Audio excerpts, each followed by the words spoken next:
Hello friends, આજે આપણે બનાવીશું બધાની પસંદ એવી વેજીટેબલ મેગી। તેના માટે આપણે જોઈશે સમારેલું ગાજર, ડુંગળી, ટમેટું અને બટેકું। સૌપ્રથમ આપણે પેનમાં 1 ચમચો જેટલું તેલ નાખીશું।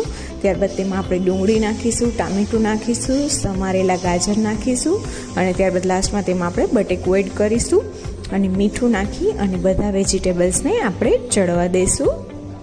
આપણા વેજીટેબલ્સ ચડી જાય એટલે ત્યારબાદ તેમાં આપણે 1.5 ગ્લાસ જેટલું તેમાં પાણી એડ કરીશું અને તેમાં આપણે થોડું મરચું પાવડર નાખીશું।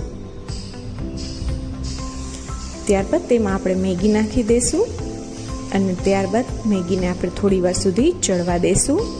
આપણી મેગી એકદમ સરસ રીતે ચડી ગઈ છે। હવે તેમાં આપણે મેગી મસાલા પાવડર નાખી દઈશું અને તેને વધારે ટેસ્ટી બનાવવા માટે થોડું આપણે તેમાં એક્સ્ટ્રા મેગી મસાલો પાવડર નાખીશું અને તેને હલાવી લઈશું।